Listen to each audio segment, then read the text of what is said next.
This morning. Good morning to you. Munson here from, well, my last morning in Martignal, Kashkash. Look at that view behind me. The birds are singing. Little note to self, please, if you're leaving your car windows open for ventilation overnight, do not leave your car near the sprinklers. Got a nice wet driver's seat this morning for our drive back to the Silver Coast later on this morning. That's why the show's early. Thank you. For those of you who noticed, those of you who are here early, the doc should be with me soon. He's had the alert, the memo that we're starting at 8 this morning, Portugal time, and finishing promptly at 9, folks. So let's see. Game on, right? Let's see if we can keep him there past 9 o'clock. And let's see also what happens when we start at 8 o'clock. Might this be better for everybody? It's always nice to have a little bit of a change and an experiment, isn't it? Who's here this morning? Andrea Hogan's here, of course. Bon dia, good morning, everyone. She's the early bird that catches this worm, I have to say. Always nice and early. And I think this is probably the ideal time for you, isn't it, Andrea, in the Netherlands this morning? Bon dia, Andrea. E a todos from Francis, South Africa. Got my time zones mixed up. At least I'm early. That's good news. We'll pop in soon. Okay, Francis, let me know when you're back. And we'll show that wonderful little meme you sent me overnight, because we were talking about mullets yesterday and the age-old question of which is the right way. I mean, when you stay in a lovely place like this, you get to see what the protocols are for loading toilet paper. I'm trying to think of a nicer way of putting it than that, but let's go with toilet paper for now. And sometimes in a hotel they'll fold the edge for you, won't they? But always, I think, the front, the leading edge is at the front of the roll and not at the back. That's what we do when we're being sloppy at home. I would say your views on that, please. Not the way we were perhaps intending to start this episode of Good Morning Portugal from expatsportugal.com. But everyone thinks about that from time to time, don't they? And we can roll it up with mullets. This morning, thanks to Francis. The community saying, greeting each other, which is an important part of what we do here, as well, of course, on a Wednesday, as this is Ask Anything About Portugal Day. I think the doc might have said yes to an early start and then regretted it, but we'll see. I'm sure he'll join us. He always does in the end, doesn't he? He's an interesting fellow with an interesting life, and he'll breeze in nonchalantly quite soon, I'm sure. So, excuse me, if you have any questions for the doc of a medical nature, a former GP in the UK, then pop them in the comments now if you like, and hopefully he'll be here to answer those soon. And of course, anything else about Portugal, I'm here to help, and hopefully I can do that. But of course, I have the backup here of many people who live in Portugal and who have been researching Portugal, who are on their way or have made a prospecting trip. Some of them quite recently, like Matty here. Thunder Duck is here, of course, this morning. Bon dia, alegria, amigos, bathing in the glory of his recent Emmy Award. Just a bit too late for the Emmys, hey, Thunder, for your fantastic film that we shared yesterday of the Oceanarium. When we get settled, let's get that up on the platform as well, so that we can get that to more people, because it's superb. Good early morning, everyone. Bon dia. What are you thinking, Tom? Do you like the earlier start? And Matty's here. Bon dia, de alegria. E feliz meio. A happy midweek. Very good. I like what you did there, because, of course, this is what segunda, terça, quarta-feira, isn't it? This morning, quinta-feira tomorrow. Stephen Wells, bon dia, and Jacqueline CDM. That great photographer, documenter of the Silver Coast is here this morning. Wow, early birds. Bon dia a todos. Yeah, I wondered what would happen this morning, but a good showing for sure. Good morning, Carl and Doc. We'll take that in advance. And Elra Linda here as well. Good morning, everyone. Hello, Elra. How are you? How is Finland this morning? 8 a.m. is a good time for me, says Thunder Duck. So interesting. Francis Gersbach is here, and I'm back. So let's do that thing, shall we? Let's get that little meme up on the screen. The meme on the screen. And thank you to everybody who sends in wonderful photographs of sunrises and sunsets, and of course funnies like this one yesterday. That came in. Who was that from yesterday? I think that was from Jim, wasn't it? Thanks for joining us last night on Spiritual Portugal show as well, Jim. And great to be getting into the online course experiment with you as well. Thank you for your enthusiastic response to that. And yes, that looks like that's, I think it does look like that's me, doesn't it? That's what I would look like, maybe. Get the shoulders in the right place. Yeah, that's not bad. I don't mind that. So he was saying, business at the front, party at the back. That's the mullet. And then overnight, Francis sends this in. When replacing the role, remember, beards are cool, mullets are bad. So that's a way of remembering it. And if you've got a true mullet with a bit at the back and a bit at the front when you're loading the roll, as it were, then something has gone seriously wrong. Thank you for that, Francis. Do send in funnies like that. They are most welcome from the community. Ian's here.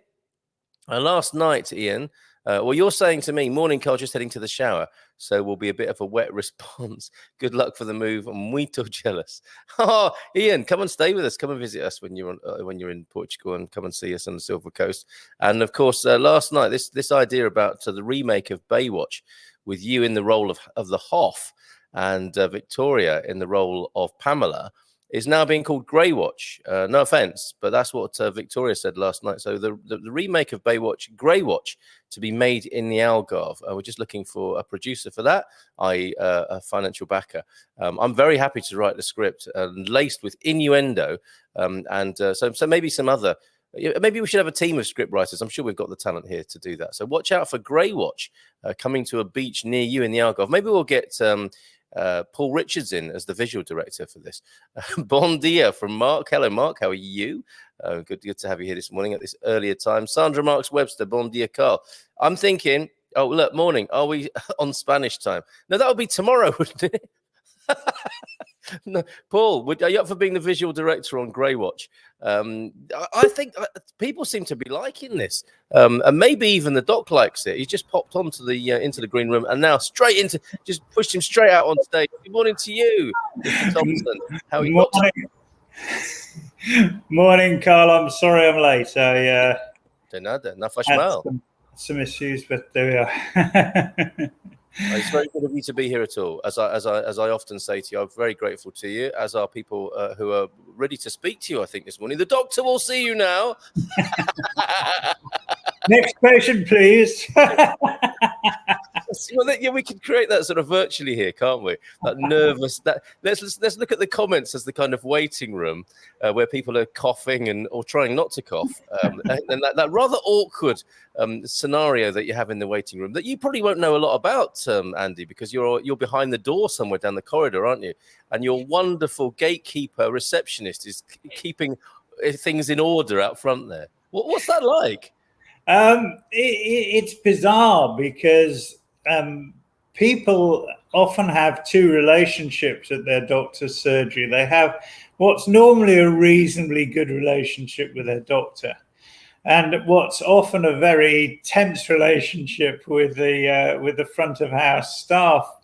And the front of house staff, I mean, my staff were wonderful. They shielded me from all sorts of difficulties, and they made sure that things ran smoothly. They organised what many would say was the unorganisable, i.e., me, and they.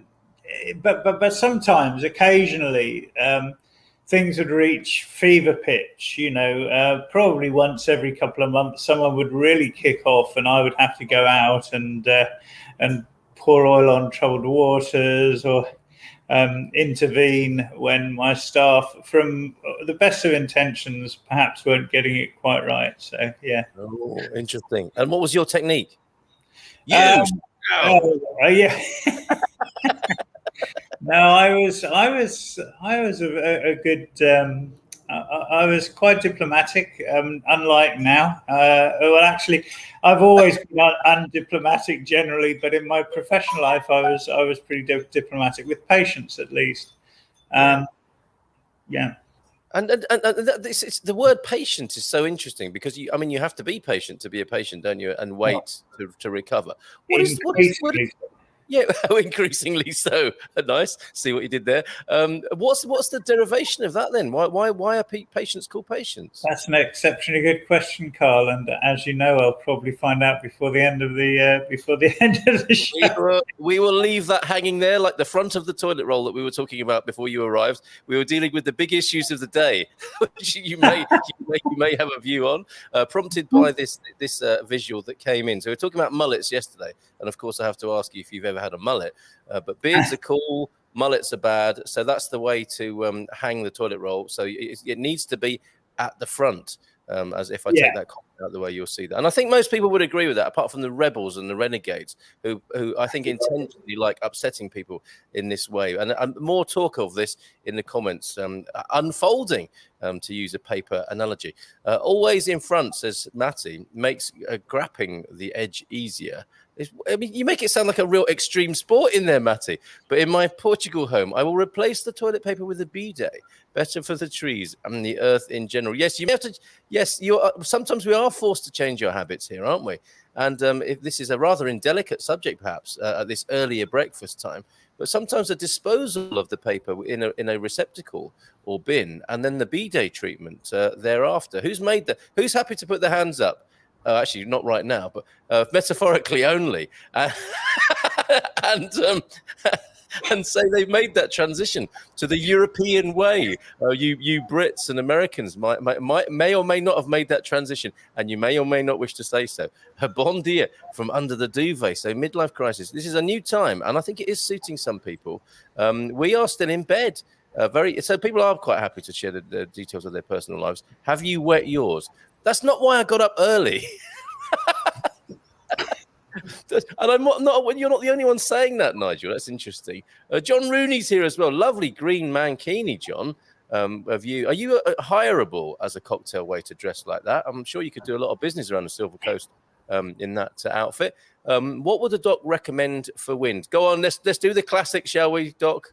I was going to say a good sailing dinghy, but peppermint. Generally, peppermint oil or peppermint, even just sucking on mints or chewing mint. Really? Yeah. And that probably works in a couple of ways, doesn't it? Because if the wind isn't tamed, at least there will be the fragrance of mint in the air as well to counteract it. Very good. Old school. Good morning, everyone from Jim and I this morning. Early starts work for me, Tom, as well. Oh my goodness, could this be a change? I wonder. My husband found a property in Portugal, says Dora. He works remotely with a German firm. Landlord asking for 5 months up front. What, in money or contract? Does that mean 5 is classed as deposit? We were told by an agent that because he works remotely, then to secure the property, he has to pay that much. Is that correct? It doesn't sound fair. What's your view? Many thanks. I don't think you're going to take kindly to this, Doc. Well, I mean, I'm not a fan. The reality is that private leasing is a contract, or private renting is a contract, and the landlord can do what they like. It seems bizarre, though, that in I don't know I suspect lockdown might have decreased this, but certainly in the UK there are huge numbers of empty properties, and if there are large numbers of empty properties, it seems bizarre that landlords would rather have their property empty than be earning, even if they are concerned about whether or not rent's going to be paid. But having said that, when we came to Portugal last year, we were asked for financial references, which of course is probably reasonable, and we couldn't supply them. They wanted Portuguese financial references. So what we did, in fact, we negotiated a rent decrease on the basis that we would pay the whole 12-month contract up front.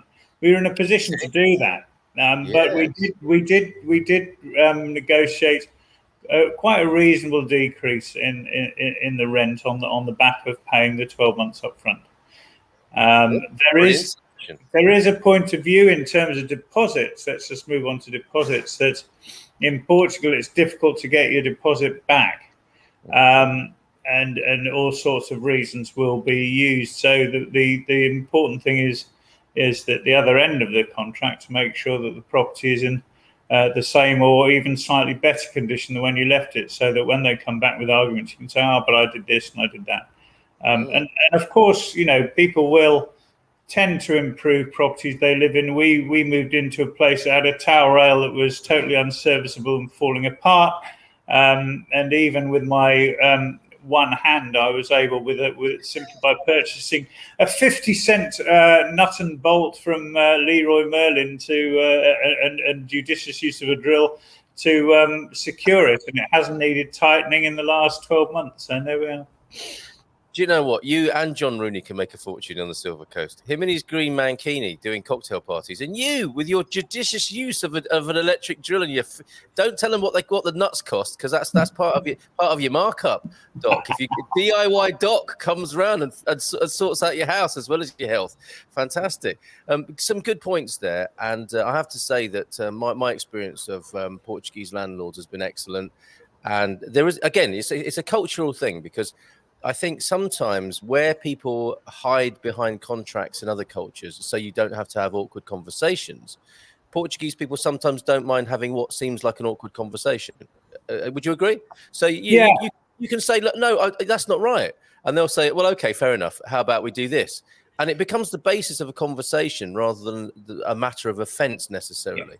Yeah. I mean, certainly things are less prescriptive. I mean, personally, and politically, I would rather things were properly controlled and prescriptive, but not the way we have it in the UK, where all the control is in favour of the landlord, pretty much, or in other parts of Northern Europe. In Southern Europe, it's a little more, and I've said this on numerous occasions, and we'll say it again, it's a little more anarchic. But that also means that you can have those conversations without that being viewed as odd, and there is probably more room for negotiation and variation, and certainly haggling. Prices of houses routinely get beaten down by buyers, and as I've just explained, our rental was less as a result of what we were prepared to give on the other side. I really like what you did there, because Dora might be thinking, oh dear, here we are. We're thinking maybe they're going to pay the standard 2 months up front. That's not uncommon. So in Portugal, you'll pay your month up front, and you'll pay another month as a deposit. And then in many cases where people are being reasonable and human, the last month would be free. As your deposit month that you've paid up front, and that's a very human and reasonable way that these things work, and that's what often happens. But what a great thing you did there, Doc. So okay, I'll raise your 5 months in advance with 12 months in advance, but I'll give you this, and it might be that the description or the situation you describe where houses are empty, landlords might need the cash as well, and they might be grateful of an upfront boost like that. So everyone's in the same boat in a way, aren't they? Different parts of the boat, first and second class, but we're all in a boat being rocked around on this pandemic sea at the moment. So it may well be, Dora, that you can, steal the march, if that's the right turn of phrase there, and say, okay, fair enough. We know you want some security. That's one way of doing it. We'll pay up front, but we'll pay less. And that to me seems to be what's underlying the request there. They may be trying it on, but to be fair to them, they may not know you from Adam, and they're looking for some sort of security, which you might be able to prove in a different way, and maybe have the conversation rather than resorting only to contracts there, would be the general advice. No, I haven't, Gary. Choosing to get up early because we're on the road this morning. Last morning here at Martignal, and it's an early start so that we could have a show at all. But I'm very interested to think that's why people think I might be up at this hour, both you and John. Early start does work nicely for my time zone, says Francis in South Africa. Okay, interesting. Finland is sunny this morning and smelling of freshly cut grass. All of Finland, I wonder. Maybe it sounds like that might be a festival day for the first day of autumn. Have you been celebrating the equinox, Doc? Have you been dancing around anything or getting naked or anything like that, pagan as you are? Not more than usual, no. Not more than usual. There you go. Every day is a festa day in Leiria. Nice backdrop. Where in Lisbon? No, Sandra, we are in Cascais. Others will be bored of me saying this now, but I'm not. I'm not bored of saying it myself. I'm in the wonderful Martinhal Resort in Cascais. What an amazing part of Portugal this is, and what a lovely little niche of the amazing part of Portugal that is Cascais is the Martinhal Resort here. If you want to treat yourself and have some luxurious splendor, come to Martinhal. 10% off for all expats Portugal folks. We've done you a nice little deal there in the way the doc did with that landlord. 10% off, folks. I think that's the tiger guy that was famous on Netflix. I think, Matty, you're absolutely right. And I can't. Is he called Tiger Guy? Did you watch that series, Doc? No, I didn't. No. Didn't see that. It was fascinating. He had a load of wildcats. Yeah. I saw one episode, I think. Yeah, and that was probably enough. You got the general gist of it with that. And have you yourself ever sported a mullet? No, it has to be said. I was. I remember having a suede head, skinhead when I was not quite skinhead when I was very young. And then grew my hair long as a rocker, and then a hippie, and a biker, and then cut my. I had to get a little more presentable when I became a GP, allegedly. So yes, although we do like a bit of a maverick GP, don't we, in the UK? Well, after I had established myself, not like that, but I mean, I suppose. No, early in my career, I wasn't. Well, when did I? Oh no, it was when I became a coroner. I had to get a bit more presentable. As a GP, I often wore sawn-off jeans and a t-shirt to do my surgery if it was warm enough. Very good. Yeah, and in a coroner's court, I suppose you don't want people pointing and saying, "Is that the defendant over there?" No, that's actually the coroner. Although there isn't a defendant in a coroner's court, is there? It's a difference. No, there isn't. No, it's a non-adversarial court of inquiry. Right. Yeah, that's the only jury service I've done, and obviously I cannot say anything about the case I was involved in. But a very, very somber matter it is being on the jury in a coroner's court. So yes, other doctors are here this morning. Nigel Henry saying obviously a kite for wind. Years of training there from Nigel showing itself. Caught me out. Hannah Downing. So we caught you out, but we don't normally see you here, do we, Hannah? So that this time may well be useful for people. I just sent you another video. This one is the Jardim Botânico da Ajuda. Well, let me see then if I can. I'm wondering. Yes, I think we should play that today as well. 1.5 minutes. He's on a roll. Just missed the Emmys this year, did Thunder, with his Oceanarium video, but maybe for next year, or this one that we'll show later on. We'll play it direct from YouTube, I think, the Jardim Botânico de Ajuda, near the Ajuda Palace, I suspect, which is a remarkable part of Lisbon. Bon dia todos de Cornwall from Debbie Forager there. The sun is just breaking through the mist. How lovely. Good morning to you, Debbie. Tell us a bit more about your foraging, unless that is actually your old English surname. Like you have Cooper and Forager and Smith. You know, these are the people's names describing what they did or what their great grandfathers did. Is that your real name, or are you a forager? Her ancestors obviously took a while to part from the hunter-gatherer lifestyle. Indeed, absolutely, yeah. And in many ways, it's a rough old wicket being a forager, because they're the ones who test everything for us, and we're lucky to have them at all in some ways, aren't we? Because it's quite a high-risk strategy. Certainly more dangerous than going to the supermarket. Which mushrooms can you eat? Exactly. Yeah, where's old man forager? Oh, he had a bad mushroom. He's been in his hut for a week. We'll see him again soon. Morning, Comrade Doc. Look at that. I'm not sure if Midlife Crisis has ever referred to you as that, but word's getting around, isn't it, about Comrade Doc? Oh, and yes, voting. That all happened, didn't it? In this, is it all done and dusted now in Portugal? No, it's Sunday. It's Saturday. The voting's on Saturday. Oh, so we've still got all those sort of hustings and 3 or 4 more days of battle buses and impromptu rallies and quite impressive as well, Doc. Comparing and contrasting to political life in the UK, where you're from and where you were active. Do you like how things are here with those incredible trailers with people standing at podiums, going around the streets? I saw a very impressive one in San Martino de Porto. I do like that. I also was pleasantly surprised that local councils have hustings and debates on national television, which was absolutely bizarre. I mean, okay, you might, it'd be good to see it for Birmingham, but actually, sort of the equivalent of I don't know, Buckingham would have had its own hustings and debate on television. Lots of small municipalities, had these. Yeah, and that's another thing about Portugal that's great, is that local life is well represented. And I think that's something to do with the geography and the population. Yeah. We know, don't we, in the UK, and I don't know, tell us, American viewers and viewers elsewhere around the world, how your political coverage is. But we know in the UK, this idea of the metropolitan elites and journalists not really wanting to leave London unless it's to go to Manchester to prove that they go to a different BBC building, don't they, to prove that they can do things outside of London, but they might as well be in London. Here, you turn on the telly, and if it's a kind of lifestyle show, there'll be somebody broadcasting a little show from a northern village celebrating their particular kind of cheese. And it's the same, it seems, with the politics. You'll get a little bit of a report from a local freguesia, right down to that granular level in Portugal, which I think is lovely. Yeah, absolutely.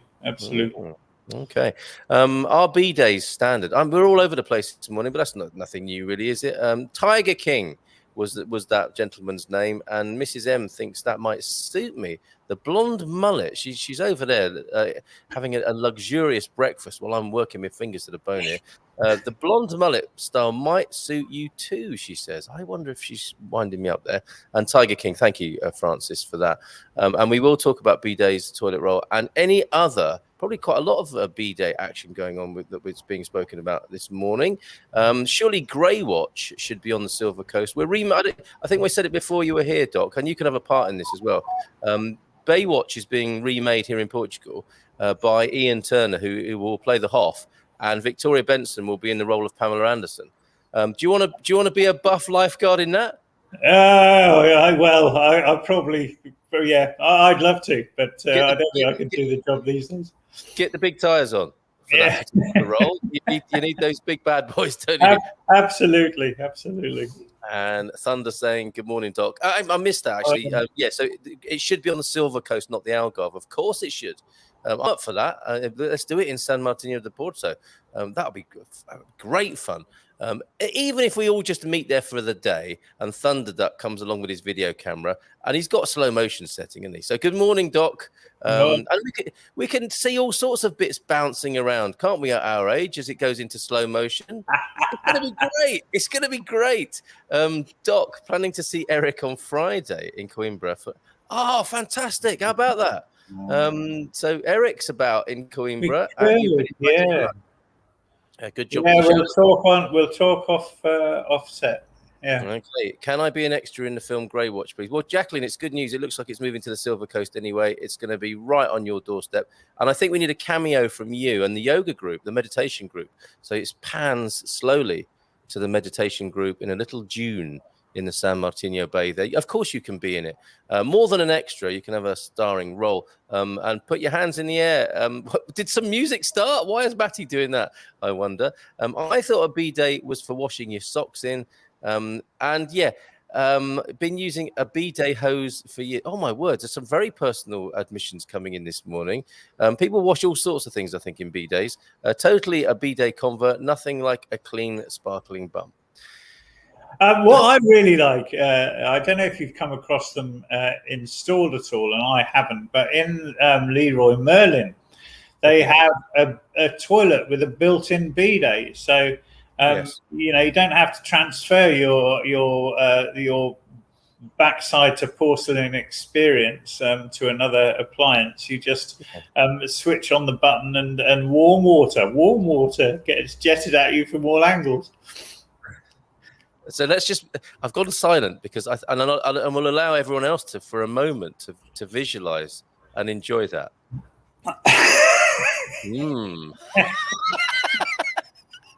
Thank you for that, Doc. And if anyone from the marketing department of Leroy Merlin is tuned in, you've had 2 mentions from the Doc this morning. At least you can do is send him a bag of nuts and bolts or something like that, or even that toilet to try out, and we could do it live on air one morning. Ask anything about Portugal, and ask the Doc how it's going in the toilet there. Leona can stand outside, and all we can hear is the Doc in the toilet going, warmer. Okay, I'm so glad we talked about this morning. Yeah, Leroy Merlin, please let's get that set up too, as well as Baywatch. Yeah, you're right. Baywatch should be on the Silver Coast. Hola, bon dia from Capricorn 12. Anyone who's just tuned in is really going to be wondering what's happening. We're early, and we're talking about automatic B days. And not having to suffer the indignity of transferring from one piece of porcelain to the other. Nicely put, Doc. We paid 2 months rent up front plus 3 months deposit. Wow, okay. And I think that's because, as well, if you're a complete stranger to the landlord, this is what you might well be up against. And if you're in the capital, it's a very different matter to being a friend of a friend in a more provincial part of Portugal. The Circus School, where you been? Bon dia, Carl and Doc. We are finally, yes, yay! Fantastic. Drove from Northampton in the UK to central Portugal in 2 days. Mrs. Circus School and myself are excited about our new life, and it starts today. Well, we are so pleased for you. That's why you've been a bit quiet. I mean, you can join us every morning now, should you wish to. Although, what are you doing? Are you refurbing? Are you doing a renovation? Or you're living in purpose-built luxury with a jet washing lavatory? Let us know, Circus School.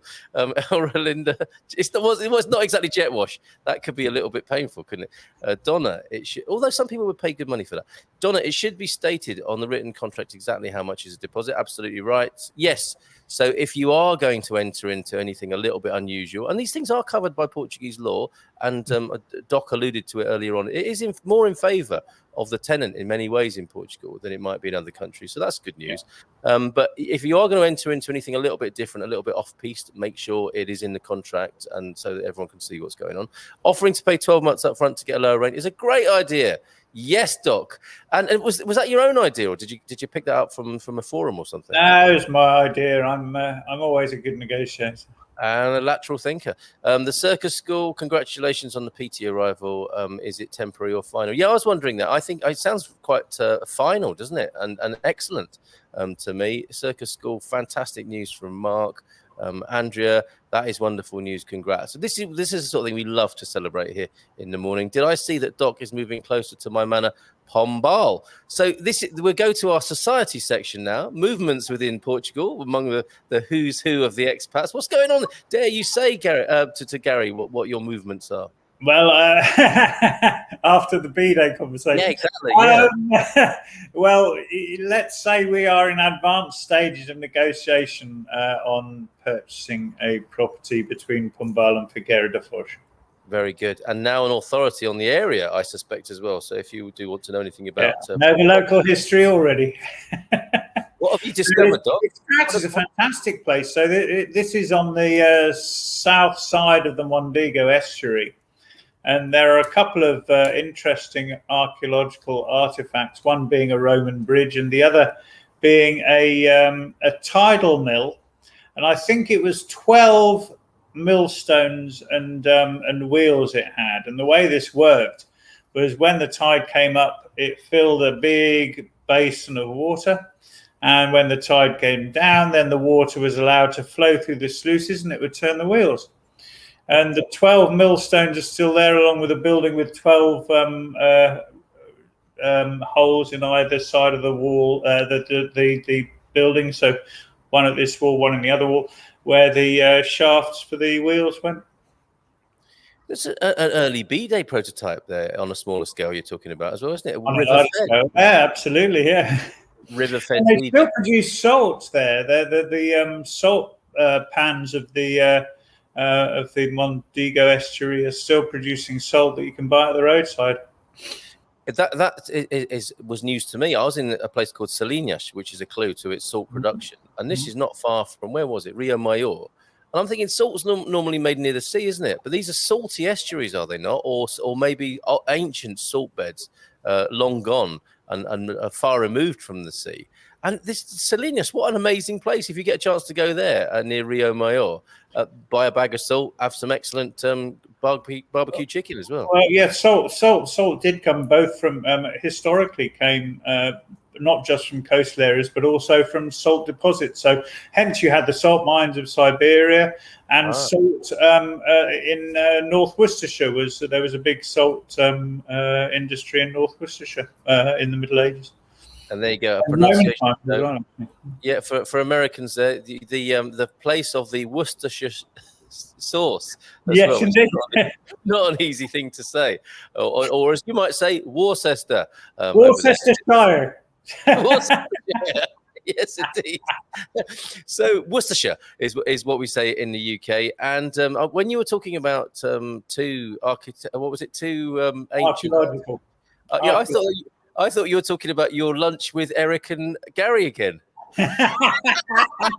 Well, that's another 2 archaeological artifacts that I might get to see on Friday. No offense, you guys. RB days, a standard feature. Ask anything about Portugal, and Francis is asking this. Somebody told me it's the law that in a new build you have to have a B day. It has to be what would that be? A 4-piece in rather than a 3-piece in the bathroom there. What do you make of that? I'm not aware of the legal situation, and I have seen bathrooms without bidets, but they are very common, and I'm a fan. I had probably almost the beginnings of a bidet museum. We were involved in a renovation of a 10 or 15 bedrooms? Let's say 15 bedrooms.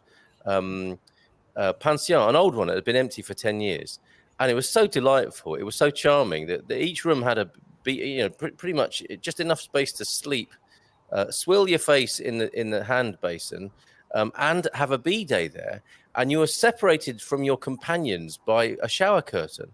So can you imagine back in the 70s, 60s, 70s in Portugal, we'd go away to lovely Korea, and you might go there every year for the same week, a bit like going to Blackpool, or people have these holidays, don't they? They do every year, and the family goes to the same place because they love it so much.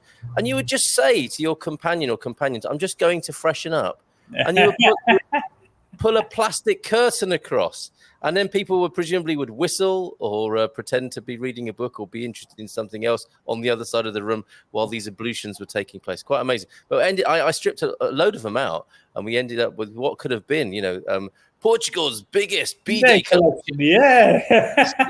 You could have started one of those, all these museums. I mean, Portugal's got huge numbers of museums. Lots of villages have their own museum. You could have started the Portuguese bidet museum. It would have been a thing of international renown by now. And we could have got Gary to open it, couldn't we, with his conversion process that he's been having a sparkling brum bum that he's got there. So it would be quite amazing. Just off the IC2, come and see the bidets, and like going to a winery, you get to try it at the end, of course, as well. Absolutely. At Francis, yes, though not sure if changing nowadays with modern builds. Yeah, I think a lot of them are incorporated. It's a hard habit to break once you've got it. Very common in the open fireplace in the kitchen. What? I see, not for the same purpose. The open fireplace, not in the open fireplace. Yeah, I thought that was an alternative suggestion there for performing the same sort of ablutions, but not everywhere. Okay. Stephen, Louis said, don't encourage him. You are the one that will end up walking down the street next to the blonde mullet. Yeah, she's thinking twice now. Well said, Stephen. Bon dia all from Nubianet. Hello, Doc. Any chance of me banishing arthritis from my knee? It doesn't match my self-concept. That's really interesting. I'm very interested in aging psychology. And there comes a time, doesn't there, where you think, hold on a minute, I have a pain in my knee in the way that my parents and grandparents used to complain about, and now it's me. I think that's what you're possibly talking about there. And she's got plans to paddleboard. Second mention this week. Can I exercise arthritis away, Doc? It depends on the arthritis, on the underlying cause, whether it's wear and tear or inflammation. It'll probably improve. I don't know where you are in the US, Nubianet, but probably improve if you move to warmer climate and less damp climate. But it's probably worth. One of the things one of the things I was involved with in the early days was the what do you call it now? Arthroscopic washing out of dislodged cartilage from the knee joint. So it's worth getting an orthopedic opinion as well, because that can really massively improve people's symptoms. That's really interesting to know, and presumably reducing or changing your pH level, getting a little less acidic, because that will exacerbate it, I suspect. All of that. And I was thinking this. I had the very same thought, Nubianet, coming down the stairs last night, I think, and I was thinking, my knees are getting a bit. I was thinking I'm a bit weak at the knees, and people will have their theories about that. I think it's because I spend a lot of time with Mrs. M, and I'm constantly weak at the knees. But I think there may be a little bit of an aging thing going on there as well. And I thought to myself, could I exercise this away in the way that Nubianet is talking about? So it really depends on the kind of arthritis. And actually, one of the things is so wear and tear arthritis is made worse if the joint is unstable. Right. And improving the stability of the joint is about building up the muscle tone around the knee. So yes, exercise will help. Okay, Ian Turner, are you there? Growing old disgracefully. I'm sure there's going to be some knee action in the upcoming course that we'll do with Ian Turner, Growing Old Disgracefully, and more of the vids of how you can stay in shape without being, obsessive or miserable about it. The emphasis on fun and being able to run down the beach when we make the movie. I nearly forgot you were starting at 8 a.m. 1 week and 3 days until we arrive in Cascais.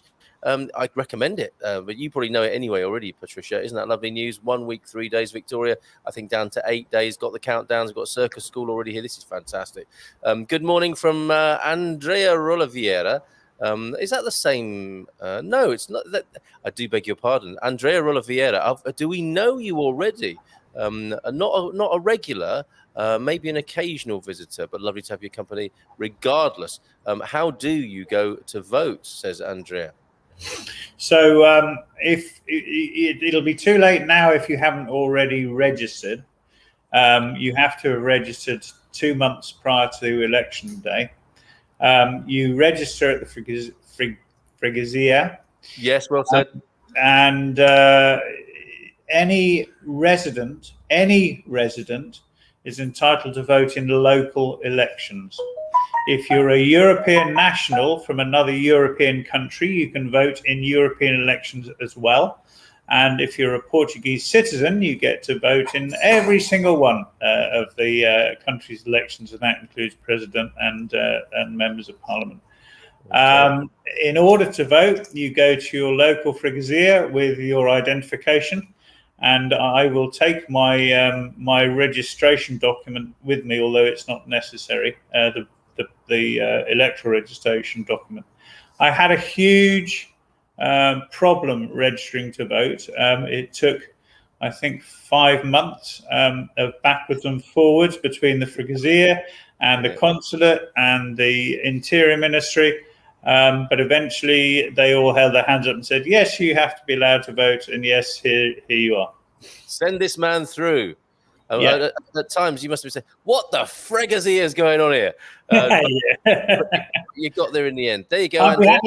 We had another some of you will remember that we were having issues with getting an EHIC from Portugal. Yes. And after lots of requests for extra documentation, which I resisted and reported to the consulate, suddenly, without any warning, the cards arrived in the post. Well, the cards for Leona and Alicia arrived in the post. I got a letter that said, we've already issued you yours. I was tempted to write back and say, yes, I know you have. And I told you that when you wrote and told me I couldn't have one 3 months later.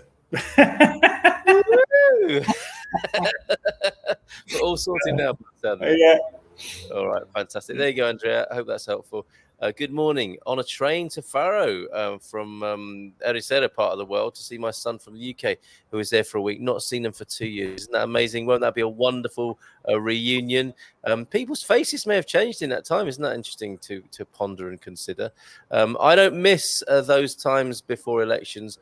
Yes, when the sound of cockerels in the village and church bells and the in the festas are joined as well by electioneering at any time of the night and day as part of this sonic landscape. Wish you a very good time with your son. Enjoy, says Matty. Question for Doc from Ian. We have 2 lockdown grandchildren.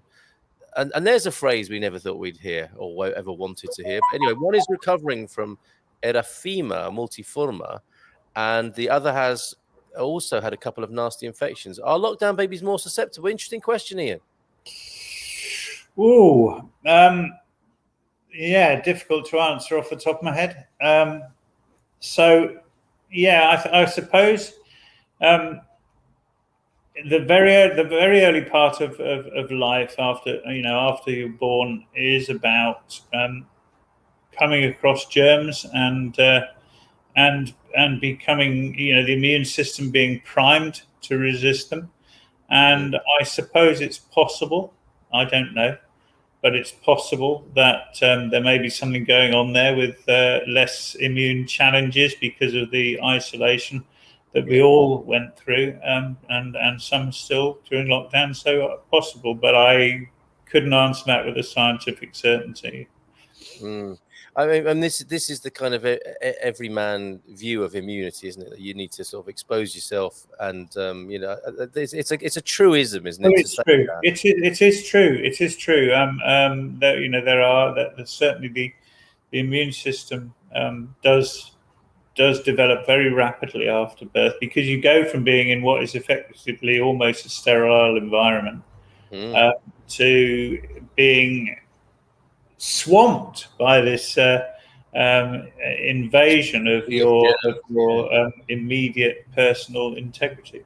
Yeah, amazing. And unfortunately, we are almost we're all our most vital at that age, hopefully as well, aren't we? And well, that's a great question, Ian. I think we've sort of your intuition, your personal intuition, I think, about that seems to be true. And of course, it's a very personal, it will be very individual, won't it, in the case of those 2 youngsters who I'm sure you're looking forward to seeing soon. And again, this questions our understanding of these things this last couple of years, and what is the right level, because people will want to shield themselves if vulnerable. But if it's the case that we need to be infected to grow stronger, you've got to find some sort of balance point, haven't you? And we don't really know that unless we actually go and do it, do we? No, we don't. And, I think we are arrogant in our belief that we are now able to control our own environment to such an extent that we don't need to worry about what we do. We've discarded the wisdom of ages, which was, the result of, people talk about going through the experiment of the pandemic, but we have gone through a 2 million year or 4 million year, depending on where you want to take the time from, experiment at which people have learned from the results of. And there's a lot of rubbish that has accumulated as well, but there are many very good practices that we throw away. Well said. There you go, Ian. Phil is here as well. Bon dia, all coming over this Easter to start scouting central Portugal for a retirement home. I've read about average temperatures, rainfall, and the fire risks around Serta, but not Serta, I think is the right pronunciation. You were there recently, Serta, but not read much about humidity levels. How muggy can it get, and which areas are best to avoid it? Regards, Phil from Gloucester. What would you say about that, Doc? Well, I've been up there 2 or 3 times in the last couple of months.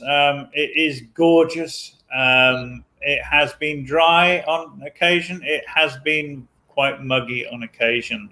In terms of areas best to avoid it, possibly, I don't know. Difficult to say. Don't know is the answer. I think it's like learning to live with humidity rather than trying to avoid it. You're gonna, with the variations in climate, and particularly with building styles here, humidity will be a thing that you learn to live with rather than avoid, which I think is an interesting distinction, a useful distinction to make. There are certain things that can't be. It's a bit like bureaucracy here. There's no point railing against it or saying it shouldn't happen or being King Canute about it. You have to adjust. And it's the same with humidity, I would say, Phil. Hope that's helpful to you. And get on the forum, get on the expatsportugal.com forum and ask on there. There is quite a vibrant expat community around that area. We, we had the good fortune to be part of a few weeks ago. Nice. And they're more likely to be living in older Portuguese homes where they are learning to live with humidity rather than modern built expat type homes with all the insulation and heating, with all the comforts of home. That tends to be more the case in Central, I would say. Older properties, and people are living a bit more sort of naturally and closer to the land, and all that means, and off-gridding and so on. And if you want your super insulated homes, go to Porto, go to Lisbon, go to the Algarve, and possibly the Silver Coast as well, which takes us on to Dora's question. But before that, a B-Day in South Africa is the one day of the year you feel a little older and the kids make you broke. Yes. And Dora saying, yes, thank you for your advice on the rent thing. So, look, big question with only 10 minutes to go. Silver Coast or Algarve? What's it for you, Doc? Silver Coast. Yeah, same here. Let's move on, shall we? Mr. Richard, what have you got to say about that? Yes, 2 grandsons. One I have not met yet. The reunion. Oh, that's amazing. Have a great time there, Colin. Love a Japanese toilet. Now, there's I think Leroy Merlin have been in touch, Doc, responding to the offer earlier on. And I would like to say that they're sending you one of these to try out. This I don't know the caption. That's retrofitted, isn't it? I'm sure that's retrofitted. I want one with the integral one with the electronic wall panel that's like a proper gadget. You can adjust the temperature and the pressure of the water. Lord Thompson of Brum will not have that on his bum, as the old limerick goes. No retrofitting for the Doc. He wants an integral jet wash and not this add-on. Thank you, Francis, for this. And who thinks that if his mum's tuned in, she will not be happy about all this toilet talk this morning. Quite right, too. Lude, bon dia. You started earlier today. We did 8 till 9 today. People seem to be liking it. Finland has their own version of a bidet. It's a small shower hose installed. I could take that picture down now, can't I? It's a small shower hose installed next to the toilet. Is it foot operated as well? You have to sort of pump and get it washing, get a bit of exercise. Enjoy, Colin, from Ian. Actually, Baywatch on the Silver Coast could be a very funny film. I'm a fan. Let's do it. Come on. Life's too short to have these ideas and then not have them happen. Let's make a weekend in the springtime of next year where we all get there in our swimming cozies, thunder that with his video camera, with iMovie at the ready, and we'll do it, folks. Thanks, Ian. It could be one of our expats Portugal get-togethers. I imagine Jerry is thinking to himself, oh God, what is Carl getting us into now? One of our expats Portugal gatherings. Let's do it in San Martino Bay in the spring of next year. And we'll call it the Baywatch, the Baywatch convention, because it'll be people of a certain age who remember Baywatch, and you can come, and I'm not going to be sexist or genderist about this, come as Pamela or Hoff, regardless of what gender you are. So some ladies might like to grow a big tash for that. And some of you fellas who I know like dressing up as women could come as Pamela Anderson. Won't that be fun? Thanks. Doc's thinking about it already. He's thinking, am I more of a Pammy or a Hoffy here? How does one arrange for chronic medication? Would I need any references from my current GP from Luke? Interestingly, I had absolutely no question about I just turned up and said, this is what I need, and I got it straight away. And that included pregabalin, which is potentially abusable medication. So personally, I didn't have an issue. I didn't have to put on my medical hat or anything else. It just happened. I'm not going to say that that's going to happen everywhere, because it probably shouldn't. And it might be better to have just a brief summary of your medical history, just headline stuff and your current medication.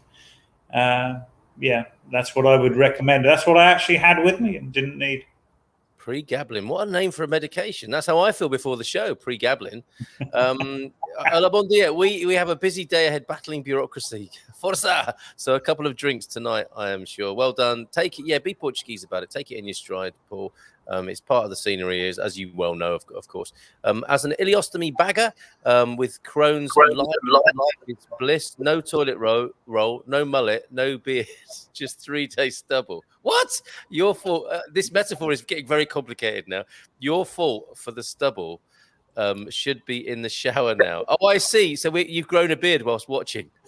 I think. Sorry about that, Nigel. So that's the upside then of an ileostomy. None of that hassle. You've got a different sort of system there altogether. And thank you for being frank and open about that. We should talk about these things, I think, shouldn't we? Those toilets are about 2,000. They do everything. Everything, Gary. They self-closing lid, so a gentleman need never be compromised ever again. The lid closes. Pop out in B-Day. The only thing it doesn't do, well, I don't know no, let's not. What doesn't it do, Gary, that you would like it to do? Don't answer, Gary. Tell him when you have lunch with Eric.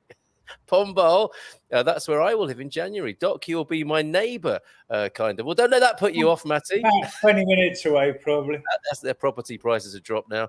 The Daily Movement is a great name for a YouTube channel. Yes!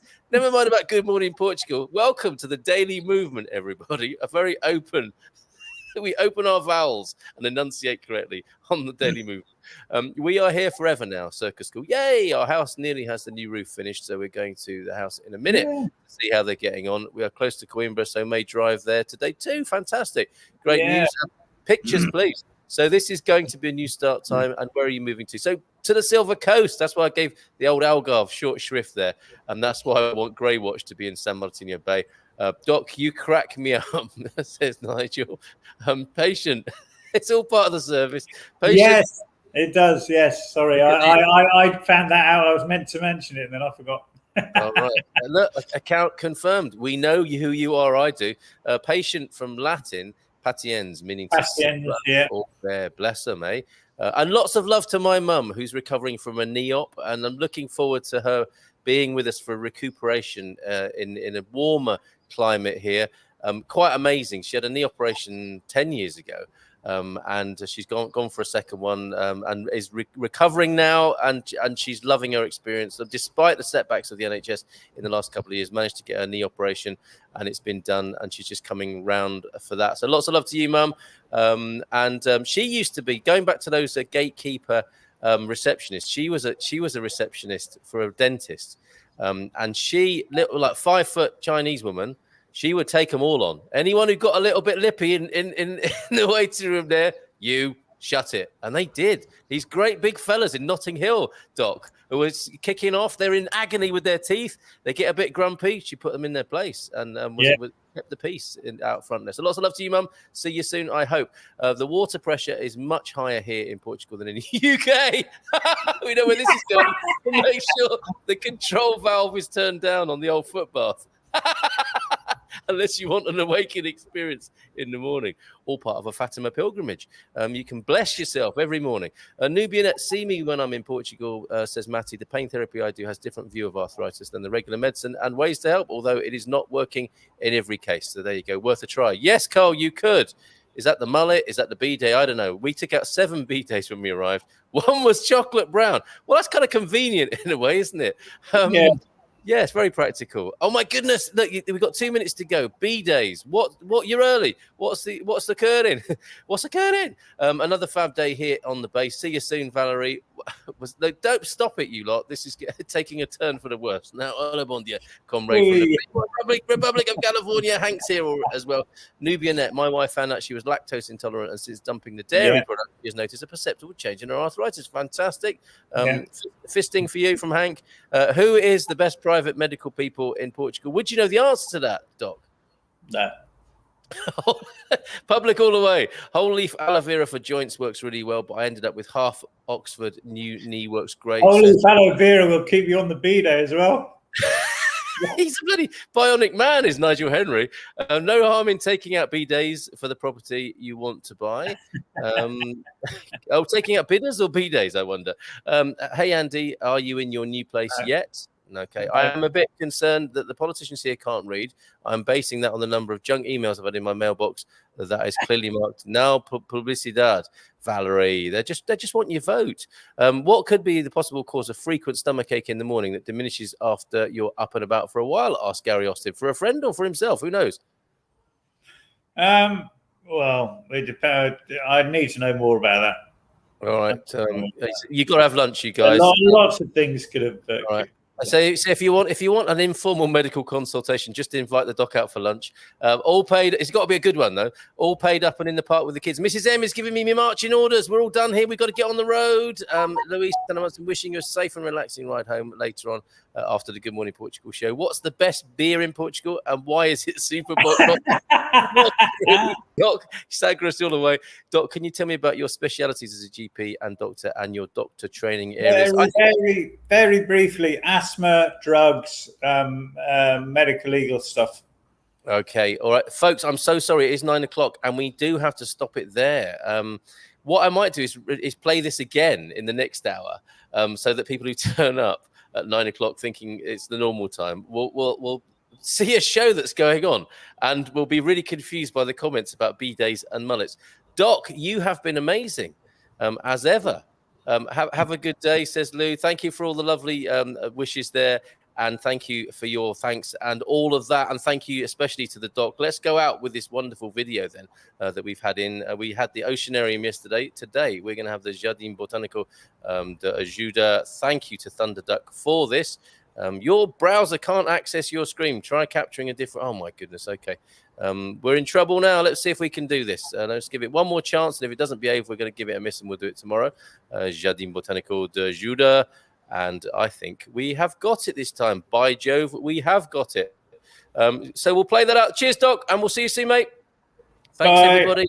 Bye for now. Sorry for the early start and the prompt finish. We've got to go. Ciao, ciao. Oh, big screen. Come on. And bit of sound as well on that. There we go. That should work now. Famous last words. What's going on here? This the Wi-Fi is rubbish. Oh, there we go. It's too late. Blown it, haven't we? Here, I wonder. And I'll better take. Oh, here we go. Fantastic. There you go.